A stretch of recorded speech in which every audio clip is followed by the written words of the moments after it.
공천 헌금 수수 등 각종 비위 의혹에 휩싸인 민주당 김병기 전 원내대표가 재심 신청 없이 제명 처분을 받아들이겠다고 한 데 이어 탈당계를 제출했습니다. 네, 이해운 기획예산처장관 후보자의 국회 인사청문회는 안건 상정도 못했고 당사자는 사퇴 가능성에 선을 그었습니다.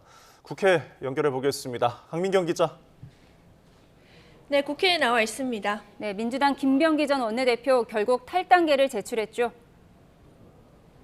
네, 민주당은 오후 3시쯤에 김병기 의원이 서울시당에 탈당계를 제출했고 당은 이를 받아들였다고 공지했습니다. 지난 12일 당 윤리심판원에서 제명 처분을 받은 지 일주일 만입니다. 재심을 벼르던 김 의원은 그간 언론 접촉을 피해 오다가 오늘 오전에 돌연 기자회견을 열고 재심 신청을 하지 않고 떠나겠다고 선언했습니다. 직접 들어보겠습니다. 그 부담만큼은 제가 온전히 짊어지고 가야 한다고 생각했습니다. 그래서 저는 아직까지 윤리심판원의 결정문을 통보받지 못했지만 재심을 신청하지 않고 떠나겠습니다. 김 의원은 기자회견 때까지만 해도 자진 탈당 가능성엔 말을 흐리면서 기어이 제명을 한다면 최고위의 결정으로 종결하는 방안을 검토해달라고 요청했습니다. 제명을 확정하려면 의원총회에서 당 소속 의원 과반이 찬성해야 하는데 징계를 받아들일 테니 별도 의총은 열지 말아달라고 마지막 호소를 한 걸로 보입니다. 하지만 당에서 정당법상 불가능하다며 난색을 보였고 결국 탈당으로 방향을 튼 걸로 보입니다. 김 의원은 탈당 절차를 마무리한 뒤에 의원들에게 문자를 보내 모든 의혹을 온전히 씻어낸 뒤에 다시 돌아오겠다고 썼습니다. 네, 주제를 바꿔보죠. 오늘 이해운 기획예산처장관 후보자 인사청문회가 있었는데 아직 안건 상정도 못했다고요? 네, 오전 내내 후보자 출석 없이 여야의 자료 제출 공방만 이어지다가 현재 멈춰선 상태입니다. 국민의힘은 이해운 후보자의 자료 제출 비협조로 청문회를 진행할 수 없다는 입장을 고수하다가 항의성 발언을 마친 뒤에 90분 만에 정회했습니다. 야당 이미자 의원이 재경위원장을 맡았기에 가능한 선택이었습니다. 민주당은 자료가 부실해도 청문회를 한 사례는 많았고 국민이 판단할 기회를 줘야 하지 않겠느냐며 청문회를 정상 진행하자고 호소했지만 받아들여지지 않았습니다. 여야 간사 간의 협상 결과에 따라 향후 상황이 결정될 걸로 보입니다. 이런 가운데 대기 중인 이해운 후보자는 점심시간에 취재진과 만나 자신은 자료를 성실히 제출했다고 해명하며 사퇴 가능성에 선을 그었습니다. 들어보겠습니다.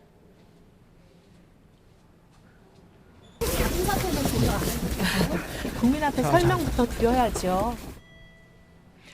네, 이재명 정부가 파격 발탁한 보수 야당 출신의 이해운 후보자는 폭언 갑질 녹취와 부동산 투기, 증여세 탈루 의혹 등으로 논란의 중심에 서 있습니다. 청와대는 청문회까지 지켜보겠다며 말을 아껴서 오늘이 변곡점이 될 전망인데 청문회가 어떻게 마무리될지 주목됩니다. 네, 각 당의 내홍도 짚어보겠습니다. 먼저 민주당에서는 정청래 대표가 재추진하는 1인 1표제에 대한 공개 반발이 분출됐다고요? 네, 민주당은 오늘 권리당원, 대의원 1인 1표제가 포함된 당원 개정안을 당무위원회의에서 의결했습니다. 같은 내용의 당원 개정안이 중앙위원회 정족수 미달로 부결된 지 약 한 달 반 만입니다. 당권파가 대거 입성한 최고위 보궐선거 직후 정청래 대표가 당원 민주주의를 명분으로 속도전을 펼치고 있다는 해석이 나오는데 당 안팎에서는 대표 연임용이다라는 비판이 끊이질 않고 있습니다. 급기야 지도부 간의 계파 충돌로까지 확전되는 분위기입니다.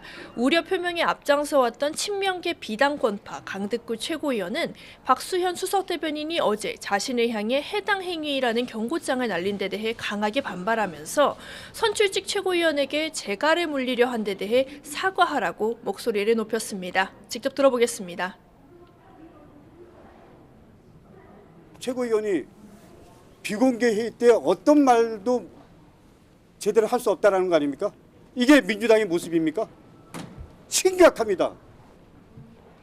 정청래 대표 역시 지지 않고 당무위 마무리 발언에서 1인 1표는 민주당 전체의 이익이다. 누구 개인의 이익으로 치환을 말하는 건 대등의 원칙에 어긋난다고 말했습니다. 공약을 지키기 위해 최선을 다할 뿐이란 논리로 비당권파의 반발을 진화하는 건데요. 계획대로 권리당원 여론조사를 거친 뒤에 다음 달 2일 중앙위원회 투표를 진행하겠다는 의사를 못 박았다는 해석이 나옵니다. 국민의힘에서는 장동혁 대표와 윤리위에서 제명 처분을 받은 한동훈 전 대표의 갈등이 현재 진행형입니다. 윤리위는 당을 모욕한 의혹 등으로 당원권 정지 2년을 권고받은 김종혁 전 최고위원에 대한 징계 수위를 현재 논의하고 있습니다. 한동훈 전 대표의 제명 결정에 이어 김종혁 전 최고위원마저 중징계가 의결될 경우에 친한계의 반발은 최고조에 다다를 거란 전망입니다. 한편 장동혁 대표는 닷새째 특검법 단식을 이어가고 있습니다. 의료진의 수액도 거부한 장 대표. 자필로 누군가 장미의 허리를 꺾을수록 더 강해지자며 각오를 다지고 있습니다. 오늘 아침 회의 발언 들어보겠습니다. 힘이 듭니다. 점차 한계가 오고 있습니다. 대한민국을 지킬 수만 있다면 목숨 바쳐 싸우겠다는 처음 각오를 꺾지 않겠습니다. 친한계의 파상 공세와 당 지지율 하락 등 난제가 적지 않은 가운데 외부의 적, 즉 특검법 대여 투쟁으로 시선을 돌려 리더십의 돌파구를 찾고 있다는 해석이 나옵니다. 하지만 정작 통일교 특검을 둘러싼 여야 협상은 공회전에 거듭하고 있습니다.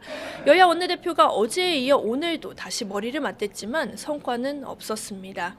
신천지 등 종교계의 정치 개입을 두루 수사해야 한다는 민주당과 통일교 특검만 따로 떼어내자는 국민의힘의 입장이 평행선에 달리고 있어서 협상은 장기화할 전망입니다. 지금까지 국회에서 YTN 강민경입니다.